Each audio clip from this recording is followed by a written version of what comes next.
नमस्कार, यो हो समाचारमा स्वागत छ। म दिपेश किबिरे। म मेनुका श्रेष्ठ। सुरुमा अहिलेसम्मका प्रमुख समाचार।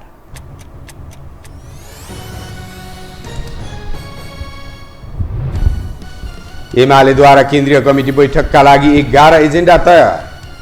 बैठकमा अध्यक्ष ओलीले लिखित राजनीतिक प्रतिवेदन पेश गर्ने, मनोनित केन्द्रीय सदस्यको शपथ पनि भोलि नै।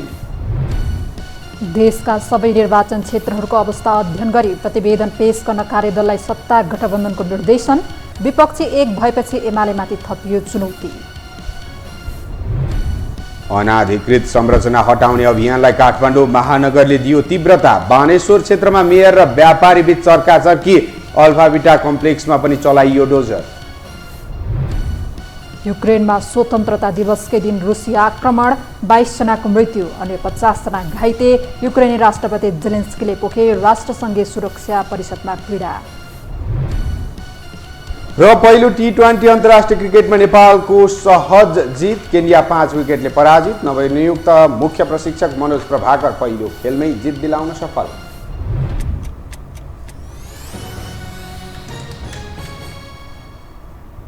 अब समाचार विस्तारमा। नेकपा एमालेले भोलिबाट बस्ने केन्द्रीय कमिटी बैठकका लागि 11 एजेन्डा तयार पारेको छ। आज बसेको पोलिट ब्युरो बैठकले केन्द्रीय कमिटी बैठकका लागि 11 एजेन्डा तय गरेको पार्टी प्रचार विभाग प्रमुख पृथ्वी सुब्बा गुरुङले जानकारी दिनुभयो। गुरुङका अनुसार पहिलो एजेन्डाका रूपमा अध्यक्ष केपी शर्मा ओलीको लिखित राजनीतिक प्रतिवेदन पेश सहित त्यसमा समूह विभाजन मार्फत छलफल गर्ने र दोस्रो एजेन्डाको रूपमा मनोनित गरेका केन्द्रीय सदस्यहरूलाई शपथ गराएर बैठकमा सहभागी गराउने रहेको छ। बैठकमा खिमलाल भट्टराई, सुमन प्याकुरेल लगायत 15 जनाले अध्यक्ष ओलीको प्रतिवेदनमा समेट्नुपर्ने विषय सुझावहरूका रूपमा राखेका थिए।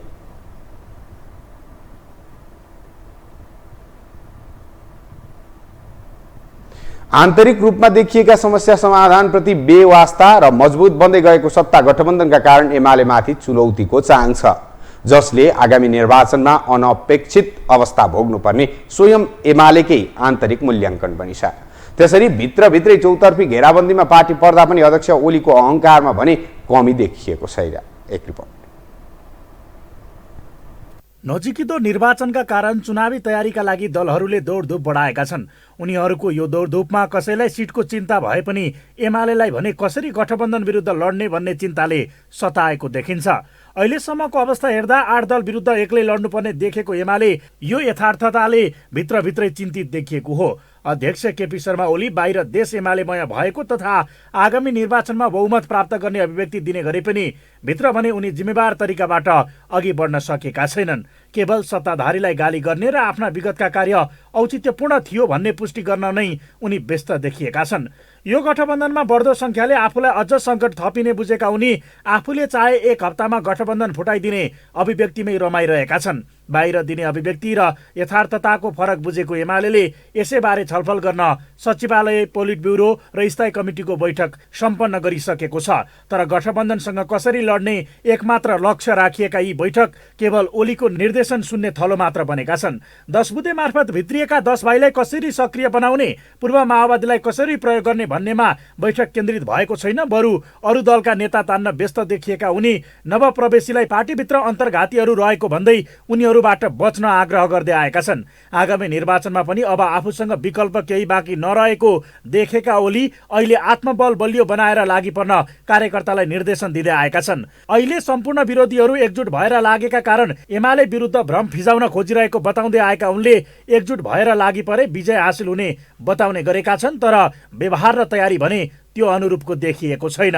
कुनै पनि क्षेत्र एमालेले नजित्ने खालको क्षेत्र छैन, तर त्यहाँ हाम्रै भित्र पनि समस्या छ। त्यो समस्यामा नयाँ साथीहरू नफस्न म आग्रह गर्न चाहन्छु। पुराना पनि केही समस्या छ। आत्मकेन्द्रित हुने प्रवृत्ति, आफूलाई केन्द्रमा राखेर सोच्ने प्रवृत्तिहरू छन्, त्यस्ता प्रवृत्तिहरू छोड्नुहोस्। यति बेला एमालेमाथि राष्ट्रपतिलाई राजीनामा गराएर चुनावी मुद्दा बनाउन खोजेको आरोप समेत लागेको छ। त्यस्तै राष्ट्रपति जस्तो सम्मानित संस्था नै आफू अनुकूल प्रयोग गरेको आक्षेप समेत ओलीमा लाग्ने निश्चित छ। यसले एमालेको उपस्थिति यसै पनि कमजोर रहेको मधेसमा आगामी निर्वाचन अझ सङ्कटपूर्ण हुने देखिन्छ। तर न त उससँग चमत्कारी नयाँ विकल्प नै छ, न त आफैले विरोध गरे जस्तो गरेको एमसीसी र नागरिकता विधेयकलाई चुनावी मुद्दा नै बनाउन सकेका छन्। यता स्थानीय तहको निर्वाचनमा पोखरामा अन्तर्घात भएको प्रश्न भए पनि ओली कारबाहीमा अघि बढेका छैनन्। आफू निकट भएकै कारण अन्तर्घातीलाई कारबाही नगरेका उनले 10 भाइलाई भने यो निर्वाचनमा पनि पेलेर अघि बढ्ने तयारी गरिरहेका छन्। तर पार्टीभित्रकै एक खेमा भने गल्ती स्वीकारेर वामशक्ति बीच नै एकता गर्नुपर्ने विषयलाई जोड दिइरहेका छन्। 51-52मा आफ्नो नीति कार्यक्रम सिद्धान्त लिएर गएर सबभन्दा ठुलो दल भएर 9 महिने कार्यकाल बनाएर त्यो 9 महिने कार्यकाल त अहिलेसम्म नेपाली जनतामा अविस्मरणीय छ। त्यो सरकारको म पनि मन्त्री परिषदको सदस्य हुँ। विपरीत सिद्धान्त भएकासँग मिलेपछि गजब हुने अनि आफ्नो सिद्धान्त लिएर जाँदा पतन हुने भनेको त यो त चरम स्वार्थी अवसरवादी सिद्धान्तहीन दृष्टिकोण हो। यदि कोही कम्युनिस्टहरू आफ्नो नीति सिद्धान्तसँग मिल्नेछन् भने त्यस्तोसँग जान सकिने भयो। तर संविधानमा आगो लगाउने, देशलाई टुटाउँछु भन्ने अनि यस्तै प्रकारका देशको संस्कृतिलाई ध्वस्त गर्छु भन्ने त्यस्ता मान्छेसँग घाँटी जोड्ने हो भने त अब यो एउटा उखान छ नि हाम्रो देशमा, उइड्याङको मुला भने जस्तो हुन्छ। अहिले प्रस्ताव गरिएको समाजवादी केन्द्र निर्माणको कुरा सकारात्मक रूपमा अघि बढे कम्युनिस्टको नयाँ ध्रुवीकरण सुरु हुने र एमाले एक्लिने चिन्तामा पनि एमाले नेताहरू छन्। त्यस्तै आगामी निर्वाचनमा केही साना दलसँग सहकार्य गर्ने कुरा पनि निष्कर्षमा पुगेको छैन। राप्रपा लगायतका शक्तिसँगको भेटघाट केवल चिया गफमै सीमित बन्दा सत्ता गठबन्धनमा फुट ल्याउने प्रयास पनि असफल भएको छ। तर ओली भने जुङ्गामा ताउ लाउन र सम्भावित दाउ खोज्नमै व्यस्त छन्। अब बाँकी समाचार। सत्तारूढ गठबन्धनले देशका सबै निर्वाचन क्षेत्रहरूको अवस्थाको अध्ययन गरी प्रतिवेदन पेश गर्न कार्यदललाई निर्देशन दिएको छ। आज प्रधानमन्त्री निवास बालुवाटारमा बसेको सत्तारूढ गठबन्धनको बैठकले देशको 165 निर्वाचन क्षेत्रको अवस्थाको बारेमा अध्ययन गरी विस्तृत प्रतिवेदन पेश गर्न कार्यदललाई निर्देशन दिएको हो। बैठकपछि सञ्चारकर्मीहरूसँग कुराकानी गर्दै सञ्चार तथा सूचना प्रविधि मन्त्री ज्ञानेन्द्र बहादुर कार्कीले सो कुराको जानकारी गराउनुभयो।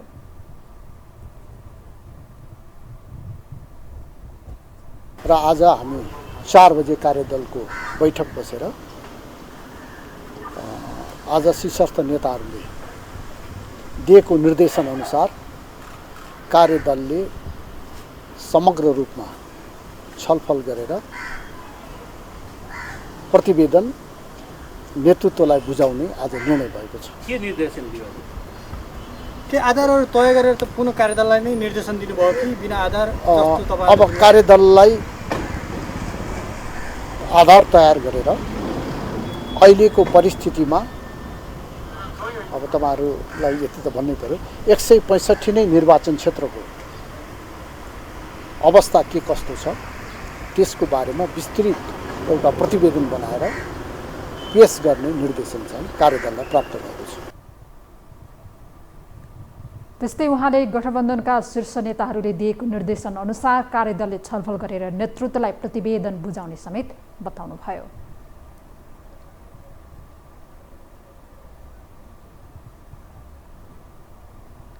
सत्ता गठबन्धनभित्र सिट बाँडफाँडको सकस बढ्दै गएको छ। दलहरू आफ्नो अडानमा कायमै रहेपछि भागभण्डाको विषयले गठबन्धनको भविष्य नै यति बेला धरापमा पर्ने देखिन्छ।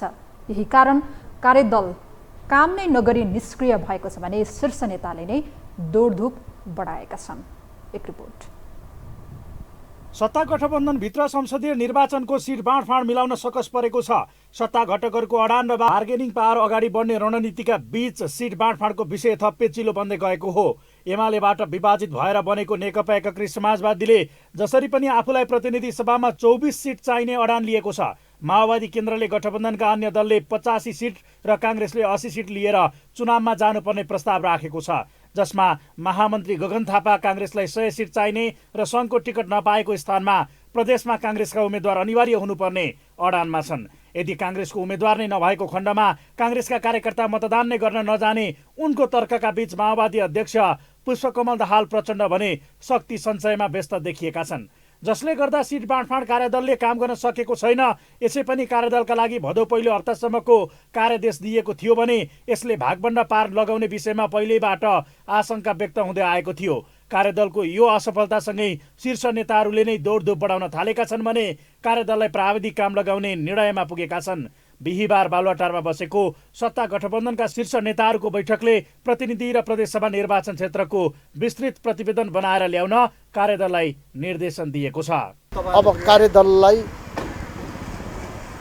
आधार तयार गरेर अहिलेको परिस्थितिमा अब तपाईँहरूलाई यति त भन्नै पर्यो, 165 नै निर्वाचन क्षेत्रको अवस्था के कस्तो छ त्यसको बारेमा विस्तृत एउटा प्रतिवेदन बनाएर पेश गर्ने निर्देशन चाहिँ कार्यदललाई प्राप्त भएको छ।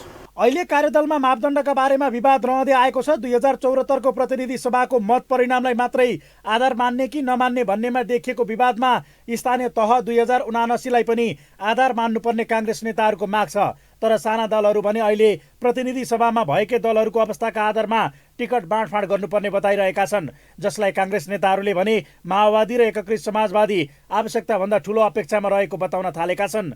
तर अन्य घटक भने काङ्ग्रेसले सिट बाँडफाँड गर्ने भन्दा पनि सन्तुलन मिलाएर जानुपर्ने बताउने गरेका छन्। गठबन्धनमा काङ्ग्रेस सबैभन्दा ठूलो दल भएकाले हाबी भए पनि काङ्ग्रेस र माओवादी दुवैलाई निर्वाचन जित्न आफ्नो सहयोग चाहिने भएकाले आफूले मागे जति सिट पाउनुपर्ने नेकपा यसको भनाइ छ।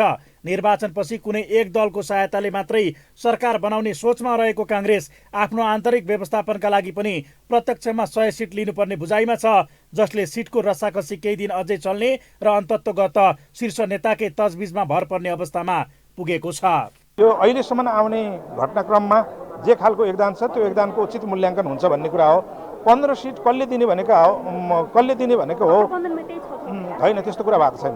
त्यस्तो कुरा भएको छैन। कसैले दिने या लिने कुरा होइन, कसैलाई अपमानित गर्ने खालको कुरा हाम्रो लागि स्वीकार्य हुनु। मुख्य कुरो 2074 को निर्वाचन अनुसार जाने हो भने अहिले हामीले प्राप्त गरेकै सिटको आधार विद्रोह गर्दाखेरि हामीसँग भएकै सिटको कुराकानी गर्ने, हाम्रो शक्तिको कुराकानी गर्ने हो भने हामी 23जना छौँ होइन, कमसेकम 23जना त हुनु पर्यो होला नि।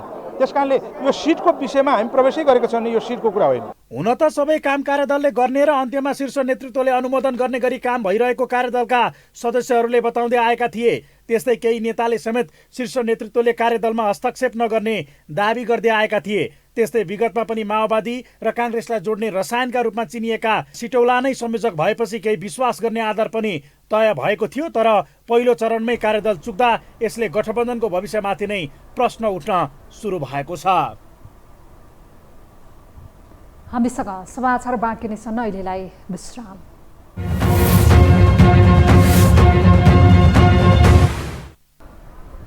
विश्रामपछि स्वागत छ। अब बाँकी समाचार। नेकपा माओवादी भित्रको विद्रोह हुँदै विभाजनले जन्माएको नेकपा एकीकृत समाजवादी पार्टी निर्माणको वर्ष दिन पूरा भएको छ।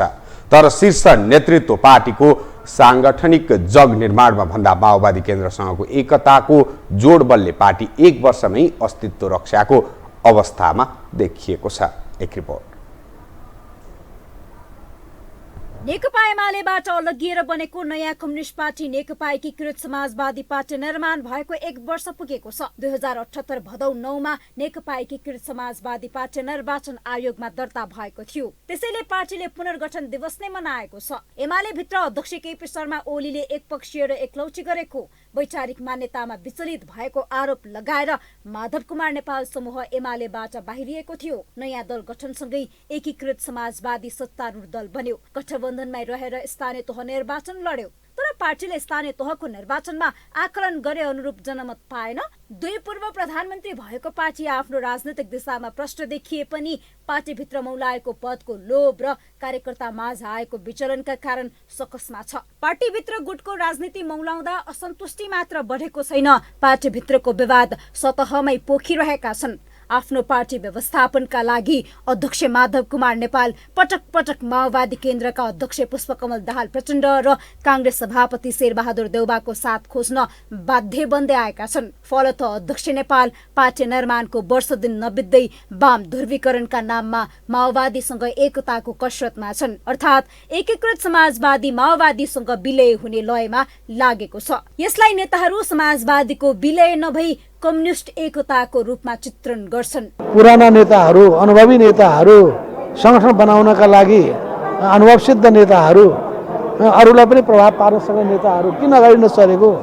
अलग अलग खालि भान्सा र खिचडी पकाउने काम किन गर्ने भनेको हुनाले त ठिकै हो। सबैलाई मिलाउँ, सबैलाई समेटौँ, सबैलाई आह्वान गरौँ। जो हामीसँग हातेमालो गर्नुहुन्छ मिलेर जाउँला। पार्टी स्थापनाको 1 वर्ष नपुग्दै एकीकृत समाजवादीलाई माओवादी केन्द्रसँग जोड्ने क्रम बढ्दो छ। आसन्न निर्वाचनमा एउटै घोषणा पत्र र त्यस लगत्तै एकता गर्न कार्यदल बनाउने सहमति माओवादी केन्द्र र एकीकृत समाजवादी बीच भइसकेको छ। पार्टी संयन्त्र चुस्त हुन नपाउँदै अन्य दलसँग एकताको लागि दौडधुप गर्नुलाई अस्तित्व रक्षाको उपायको रूपमा विश्लेषण हुने गरेको छ। सम्मेलन अथवा राष्ट्रिय महाधिवेशन पनि गरिसकेका छैनौँ। यस्तो अवस्थामा अर्को कुनै पार्टीसँग विलय हुने, एकता गर्ने भन्ने प्रश्नै छैन। तर नेकपा माओवादी र हामी एकचोटि त एकीकृत भइसकेका हौँ है, र दुवैले एउटा संयुक्त घोषणापत्र लिएर पनि हामी चुनाव लडिसकेका हौँ। अहिलेको सत्ता गठबन्धनलाई उपयोग गर्दै शक्ति बढाउने रणनीतिमा एकीकृत समाजवादी छ। माओवादी केन्द्र र एकीकृत समाजवादी मिले जस्तो गरेरै भए पनि नेपाली काङ्ग्रेससँग शक्ति बाँडफाँडमा दबाब दिइरहेका छन्। एकीकृत समाजवादी पार्टीको भविष्य गठबन्धनले दिने सिट र निर्वाचनमा जित्ने सिटले तय गर्नेछ। सिट संख्या पाउन गठबन्धनभित्र सिटको मोलमोलाई र चुनावमा जित हासिल गर्न एकीकृत समाजवादीका लागि फलामको चिउरा चपाहे सरह छ। जति सके धेरै सिट संख्या आफ्नो पक्षमा पार्ने र प्राप्त सिट संख्यामा जित हासिल गर्न नसके अध्यक्ष माधव कुमार नेपालको राजनैतिक अवस्था पनि तत्कालीन मालेका वामदेव गौतमको अवस्थामा पुग्न नसक्ला भन्न सकिन्न। यो टेलिभिजनका लागि क्यामेरामा रविन्द्र तिमल सिन्हाका साथमा निम्लेकी शेर्पा, काठमाडौँ।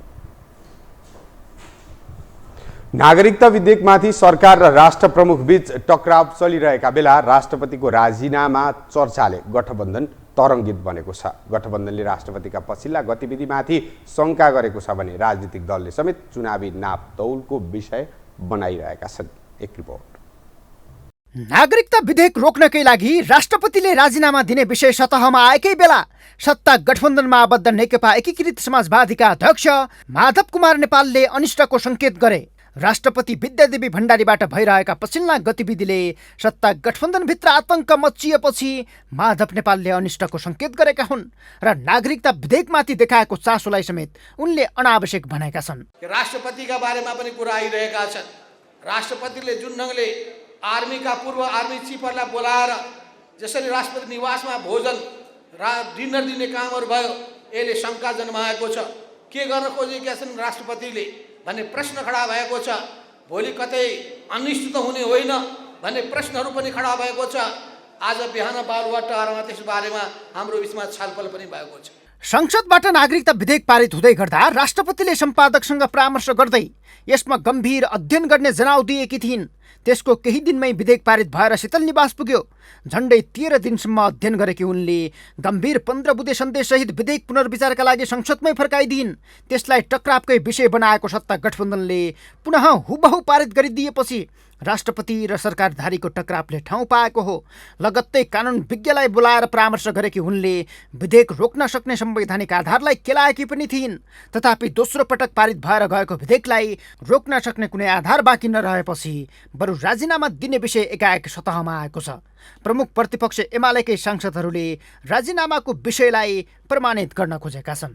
अब उहाँले त्यो कुर्सीमा बसेर प्रमाणीकरण नगरिकन बसिरहनको औचित्यता पनि देखिएको छैन।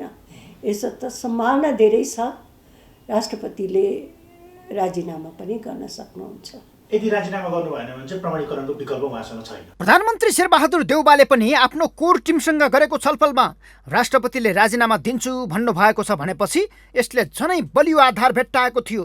तर बुधबार बेलुका आफ्नो सुरक्षामा खटिएका सुरक्षा अधिकारी र पूर्व सेनापतिहरूलाई रात्रि भोज नै दिएको विषयले विदाई भोजकै सङ्केत गरेको छ।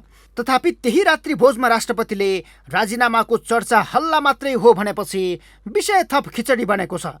तर यसले राष्ट्रपति र प्रधानमन्त्री मध्ये कसैले झुट बोलिरहेको छ भन्ने गम्भीर सवाल खडा गरेको छ। यति धेरै ठुलो बहस भएको विषय र संविधानमा 45जना सांसदहरूले 95 संशोधन राखेको राष्ट्रपतिबाट पुनर्विचार गरेको भनेको कुरा विषयमा सरकारले छलफल पनि गर्न नचाहनु यो त कुनै लोकतान्त्रिक प्रणाली होइन। हेर्नुहोस्, अब यो विषयलाई राष्ट्रपतिले विभिन्न कानुन व्यवसाय लगायत विभिन्नसँग छलफल गर्ने कुरा पनि म स्वाभाविकै ठान्छु। जबसम्म उहाँबाट नै प्रत्यक्ष कुरा आउँदैन तबसम्म बाहिर काल्पनिक कुरा गरेर यस्तो कुरा गर्दाखेरि त्यो अलिकति सतही हुन्छ एउटा कुरा। एक त देउबा बोल्दै बोल्दैनन्, बोलेपछि बोल्नै पर्ने कुरा बोल्छन्। तर राष्ट्रपतिको राजीनामाका विषयमा देउबाले किन हल्ला चलाउन खोजे वा देउबासँग गरेको कुराकानीलाई राष्ट्रपतिले हल्लाको रूप दिएकी हुन्? राष्ट्र प्रमुख र सरकार प्रमुखकै कुरा गिजुलिएको छ। यसमा सत्ता गठबन्धनले एमालेकै उक्साहाटमा राष्ट्रपतिले राजनीति गर्न खोजेको आरोप लगाएको छ। किनकि अब झन्डै 5 महिना मात्र कार्यकाल बाँकी रहेका बेला नागरिकता विधेयकलाई देखाएर राजीनामा दिने र सक्रिय राजनीतिमा आउने राष्ट्रपतिको सम्भावित कदममाथि पनि शङ्का भइरहेका छन्। यद्यपि सरकारले भने तत्कालीन ओली सरकारले ल्याएको अध्यादेशसँग दाँच्दै राष्ट्रपतिको माग पूरा गर्न संविधान नै संशोधन गर्नुपर्ने बताएको छ। तर नागरिकता जस्तो विषयमा राष्ट्र प्रमुखको नाताले राष्ट्रपतिले औल्याएका गम्भीर सवाललाई अवमूल्यन गर्दै गठबन्धनले चुनावी स्वार्थ मात्र हेरेपछि नागरिकता राजनैतिक नापतौलको विषय बनेको छ। यो हो टेलिभिजनका लागि क्यामेरामा विशाल प्याकुरेलका साथमा सन्तोष बिके थापा, काठमाडौँ। अब बाँकी समाचार। महानगरभित्रका अनधिकृत संरचना हटाउने अभियान थालेको काठमाडौँ महानगरपालिकाले आज पनि सो कार्यलाई निरन्तरता दिएको छ। बुधबार काठमाडौँ महल र न्यू रोडको आरबी कम्प्लेक्स लगायतको अनधिकृत संरचनामा डोजर चलाएका मेयर बालेन्द्र शाहले आज फेरि बानेश्वर क्षेत्रमा फरक शैलीमा डोजर चलाएका छन्। एक रिपोर्ट। नोटिस दिएको छ अनि के हो यो? हजुरले के 35 दिन भित्र खाली गर्नु नोटिस दिएको छैन?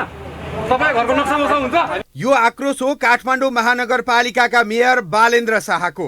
केही समय फोहोरको राजनीतिमा रुमलिएका मेयर शाह यति बेला अनाधिकृत संरचना हटाउने अभियानमा छन्। केही दिनदेखिको उनको सक्रियतालाई निकै चासोका साथ हेरिएको छ। अवैध संरचनाहरू हटाउँदै हिँडेका मेयर शाह बिहिबार नयाँ बानेश्वर स्थित अल्फाबिटा कम्प्लेक्समा पुगे। अल्फाबिटाले भवनको अगाडिको भागमा सटर निकालेर फार्मेसी सञ्चालन गर्दै आएको छ। पार्किङ पनि सडक पेटीमा हुने गरेको छ। मेयर शाहले घरको नक्सा खोजे, त्यहाँ उपस्थित अल्फाबिटाका प्रतिनिधिले उल्टो मेयरसँग नक्सा मागे। म तपाईलाई नक्सा दिन्छु, भोइसमा ल्याइदिन्छु भन्दा ल्याइदिनु नि त, दिनु त। तपाईँ यहाँ आउने मलाई थाहा छैन के छैन, कसरी हुन्छ? 35 दिनदेखि भइरहेको छ त। तपाईँ अहिले आउने मैले मेरो अफिसमा होला, मैले त्यो नक्सा लिएर बस्दिनँ।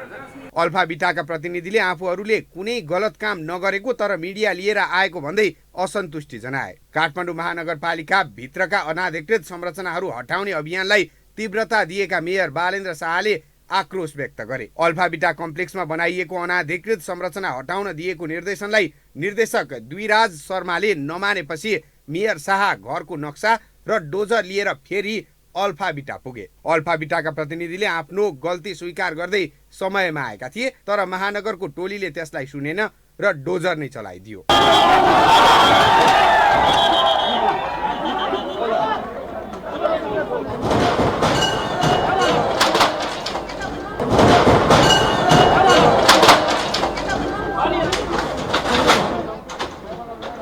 अनाधिकृत रूपमा बनाइएका संरचनाहरू खाली गर्न काठमाडौँ महानगरपालिकाले 35 दिने सूचना जारी गरेको थियो, तर त्यो सूचनाको अवज्ञा भएपछि मेयर शाहले आफ्नै नेतृत्वमा त्यस्ता अनाधिकृत रूपमा बनाइएको भौतिक संरचनाहरू हटाउने कामलाई तीव्रता दिइरहेका छन्। मेयर शाहको यो कदमलाई यातायात व्यवसायीले समर्थन गरेका छन् भने निजी क्षेत्रको छाता संगठन उद्योग वाणिज्य महासंघले विरोध गरेको छ। यो टेलिभिजनका लागि दिपेश घिमिरेको रिपोर्ट। पछिल्लो 24 घण्टामा नेपालमा कोरोना संक्रमणबाट थप 3 जनाको मृत्यु भएको छ। स्वास्थ्य तथा जनसङ्ख्या मन्त्रालयका अनुसार थप 444 जना संक्रमित भेटिएका छन्। 4954 जनाको परीक्षणमा 444 जनामा संक्रमण पुष्टि भएको मन्त्रालयले जनाएको छ।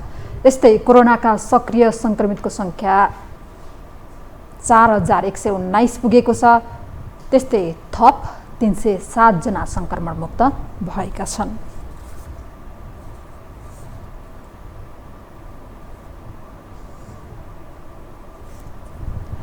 नेपाल रेलवे कम्पनीका महाप्रबन्धक निरञ्जन कुमार झाले रेल सञ्चालनको लागि अर्थ मन्त्रालयले असहयोग गरेको गुनासो गर्नुभएको छ।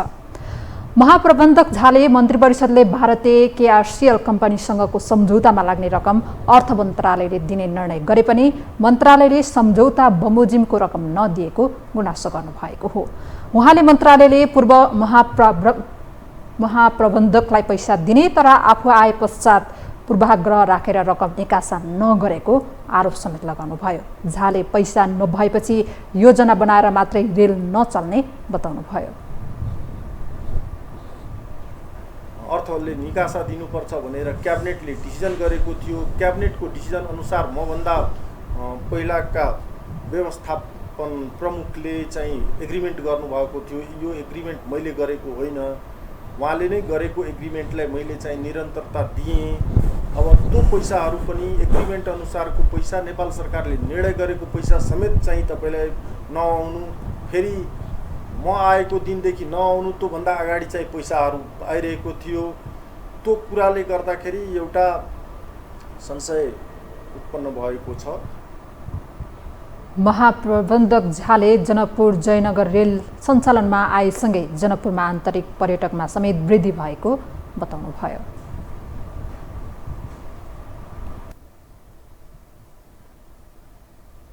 अब पालो आर्थिक समाचारको।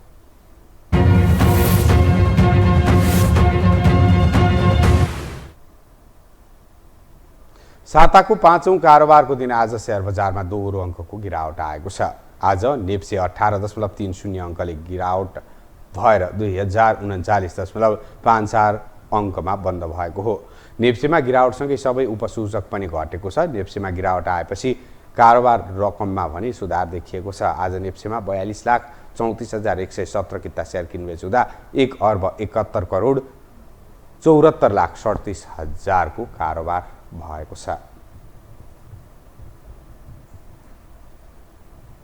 हामीसँग अन्तर्राष्ट्रिय र खेल समाचार बाँकी नै छन्। अहिलेलाई विश्राम।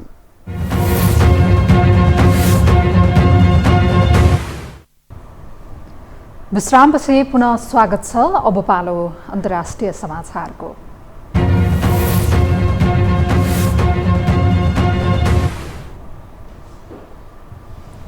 युक्रेनी रेल स्टेशनमा रुसले गरेको रकेट हमलामा परि 22 जनाको मृत्यु भएको युक्रेनले जनाएको छ। रुसले युक्रेनमा आक्रमण सुरु गरेको 6 महिना पूरा भएको दिन उक्त घटना भएको हो। पूर्वी सहर चाप्लिनमा भएको आक्रमणका पीडित मध्ये 5 जनाको सवारी साधनभित्रै जलेर मृत्यु भएको बताइएको छ। आक्रमणमा परि 11 वर्षीय बालकको पनि मृत्यु भएको छ। आक्रमणमा परि अन्य 50 जना भन्दा बढी घाइते भएका छन्। युक्रेनी राष्ट्रपति भ्लोदिमिर जेलेन्स्कीले संयुक्त राष्ट्रसङ्घ सुरक्षा परिषदमा घटनाबारे जानकारी दिएका छन्। उनले युक्रेनी जनताको पीडादायी अवस्थाबारे परिषदको ध्यानकर्षण गराएका छन्। यस विषयमा रुसले भने हालसम्म कुनै पनि प्रतिक्रिया जनाएको छैन।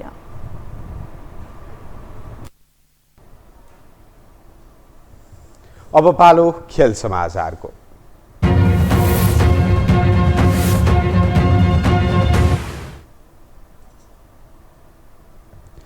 घरेलु टोली केन्यासँगको अन्तर्राष्ट्रिय क्रिकेट T20 खेलमा नेपालले सहज जित निकालेको छ।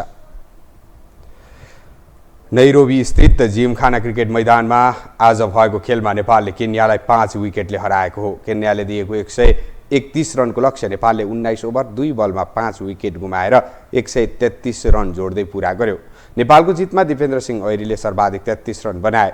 यससँगै नवनियुक्त मुख्य प्रशिक्षक मनोज प्रभाकरले नेपाललाई आफ्नो पहिलो खेलमै जित दिलाएका छन्।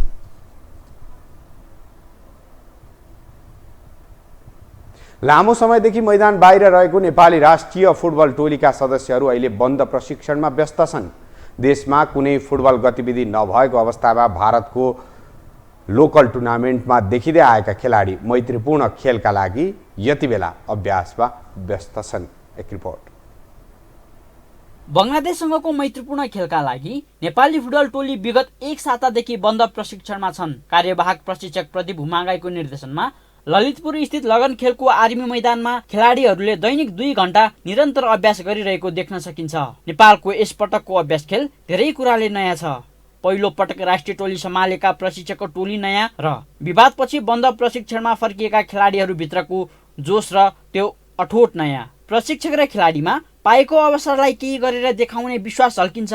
उनीहरूले यसलाई नयाँ सुरुवातका रूपमा हेरेका छन्। धेरै पछि घरेलु मैदानमा नै फुटबल फर्किएको हुँदा नेपालको फुटबल संरचना अनुसार अभ्यास राम्रो भइरहेको र अवसर भन्दा पनि बढी जिम्मेवारी बोध भएको प्रशिक्षक बताउँछन्। नेपालमा फुटबल व्यावसायिक भइ नसकेको हुँदा आफूहरू कलिलै भएको र अझै सिक्ने क्रममा नै रहेको सहायक प्रशिक्षकको भनाइ छ। अहिलेको सिनेमामा हामी भर्खर आउँदैछौँ। हामीले टप टायर हेरेकै मात्रै भन्नु पनि मिल्दैन। हामी पनि अझै एकदम कलिलो नै छौँ। हामीले धेरै सिक्नुपर्ने छ जस्तो लाग्छ मलाई फुटबलमा, किनभने हाम्रोमा प्रोफेसनल फुटबल अझै पनि एउटा स्थापित भइसकेको नहुनाले चाहिँ हामी अझै पनि लर्निङ प्रोसेसमा छौँ। तर लर्निङ प्रोसेस भन्नेमा चाहिँ अब फेरि हामी सक्दै नसक्ने भन्ने पनि छैन होइन। खेलाडी विवादपछि पहिलो पटक सञ्चार माध्यममा आफ्नो कुरा राखेका कप्तान किरण चेम्जोङले अल्मुताइरले आफ्नो इगोका कारण नेपाली टिम बिगारेको आरोप नै लगाए। आफूलाई टिममा नराखेको भन्दा पनि बढी टोली बिग्रिएकोमा दुःख लागेको बताएका चेम्जोङले आगामी खेल जित्नकै लागि खेल्ने पनि बताएका छन्। टिम खेल्न गइसकेपछि कन्ट्रीको लागि रिप्रेजेन्ट गरिसकेपछि जित्नकै लागि खेल्ने हो। अब हामी एउटा कन्ट्रीको फ्ल्यागको लागि खेल्ने हो। रिजल्टकै लागि नै जहिले पनि खेल्ने हो। हामी गएर हार्नको लागि खेल्ने भन्ने कहिले पनि हुँदैन। अभियसली हामी फाइट गर्छौँ हाम्रो देशको लागि जहिले पनि। अलवेज हामी कन्ट्रीको लागि कन्ट्रीको नेम राइज गर्नको लागि नै हामी खेल्छौँ। रिजल्ट भन्ने आफ्नो ठाउँमा छ। लेट्स सी अब हामीसँग अझै पनि 1 मन्थ अलमोस्ट 1 मन्थ नै छ होला होइन। सो हामी अब प्रिपेरेसन पनि राम्रै गरिरहेछ। मैले हिजो पनि नयाँ भाइहरूको गेमहरू पनि हेरेँ, सबैजनाको राम्रो देखेको छु। र अभियसली मैले अघि पनि भने एउटा कन्ट्रीको लागि रिप्रेजेन्ट गर्ने हो। कन्ट्रीको लागि रिप्रेजेन्ट गरेपछि कहिले पनि अब हामी हार्छौँ भनेर कहिले पनि खेलिँदैन, जित्छौँ भनेर खेलिन्छ। राम्रो खेल्दा खेल्दै पनि टोलीबाट बाहिरिएका खेलाडीहरू बन्द प्रशिक्षणमा पुनः फर्किँदा निकै उत्साहित र खुसी छन्। अहिलेको अभ्यास खेलले आगामी दिनमा हुने घरेलु लिग प्रतियोगितालाई पनि सहयोग गर्ने खेलाडीहरूको धारणा छ। अब विगतका कुरा बिर्सेर नेपाली फुटबललाई नयाँ तरिकाबाट अगाडि बढाउनु पर्ने ती खेलाडीहरूको योजना रहेको छ। अवश्य पनि होइन, ट्रेनिङमा ब्याक हुनुपर्दा सबैजना उत्साहित छौँ होइन। र ट्रेनिङ अब एक साता भयो होइन, भर्खरै हाम्रो भएको। सो फेरि पनि ग्राउन्डमा फर्केर हामी सबै सँगै एउटा टिममा खेल्नु पर्दा निकै नै खुसी लागेको छ होइन। फेरि एउटा नयाँ स्टार्ट तरिकाले हामी गइरहेको छौँ। हो राम्रो खेल्दा खेल्दै कतिजना प्लेयरहरू हामी सबैजना खेल्दा खेल्दै पनि हामी निस्किनु परेको थियो होइन। त्यो पाटोलाई अब बिर्सिने नै हामीले कोसिस गरिरहेको छौँ क्या। र बिर्सिनु पनि पर्छ होइन। अब सबैजनाले एउटा नयाँ टिम लिएर होइन फेरि एउटा नेपाली फुटबलको लागि एउटा राम्रो तरिकाले जाउँ अगाडि बढौँ भन्ने सबैको सोच चाहिँ छ। असोज 11मा हुने बङ्गलादेशसँगको मैत्रीपूर्ण खेलका लागि कार्यवाहक प्रशिक्षकको जिम्मेवारी नेपाली मूलका अमेरिकी नागरिक प्रदीप हुमागाईलाई एन्फाले प्रदान गरेको छ। मुख्य प्रशिक्षक अब्दुल्ला अल्मुताइरी स्वास्थ्य अवस्थाका कारण बिदामा रहेको भन्दै एन्फाले प्रशिक्षक हुमागाईलाई नियुक्त गरेको हो। तर अल्मुताइरीले भने मैत्रीपूर्ण खेलका लागि विवादमा परेका खेलाडी अञ्जन विष्ट सहितको खेलाडीलाई उपलब्ध गराउन भन्दै एन्फा समक्ष माग गरेका थिए। विवादित खेलाडीलाई राष्ट्रिय टिममा बोलाउने निर्णय गरेको एन्फा नयाँ नेतृत्वले आफ्नो निर्णय विरुद्ध खेलाडी राष्ट्रिय टिममा पर्ने डरले हुमागाईलाई प्रशिक्षकको रूपमा नियुक्ति दिएको जानकारहरूको बुझाइ छ। यसले खेलाडी छनौटमा एन्फाभित्र राजनीति हुने कुरालाई थप बल दिएको छ। यो टेलिभिजनका लागि क्यामेरामा विशाल प्याकुरेलका साथ निरज कोइराला, काठमाडौँ। खेल समाचारसँगै हामी यो समाचारको अन्त्यमा आइपुगेका छौँ। बिदा हुनु अघि प्रमुख समाचार पुनः एकपटक।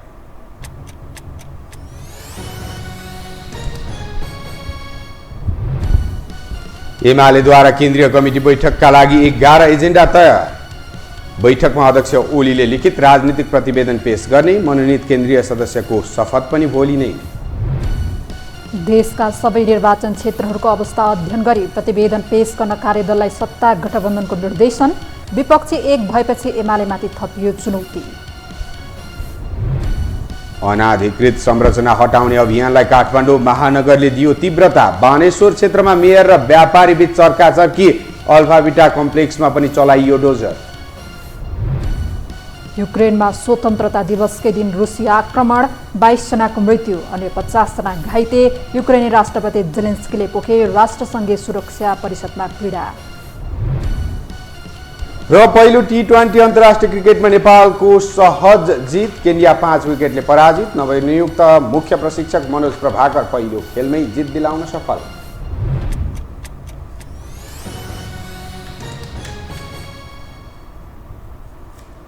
हवस् त यो समाचार सकियो। समाचार बुलेटिनका साथै यो टेलिभिजनका सम्पूर्ण कार्यक्रम यो हो टेलिभिजन.com, यो हो खबर.com, युट्युब र फेसबुकमा पनि पढ्न र हेर्न सक्नुहुनेछ। मोबाइलमा यो टिभी एप डाउनलोड गरी हामीलाई प्रत्यक्ष हेर्न सक्नुहुनेछ। तथ्यसहितको निष्पक्ष समाचार तथा मनोरञ्जनका लागि हेर्दै रहनुहोला यो टेलिभिजन। नमस्कार।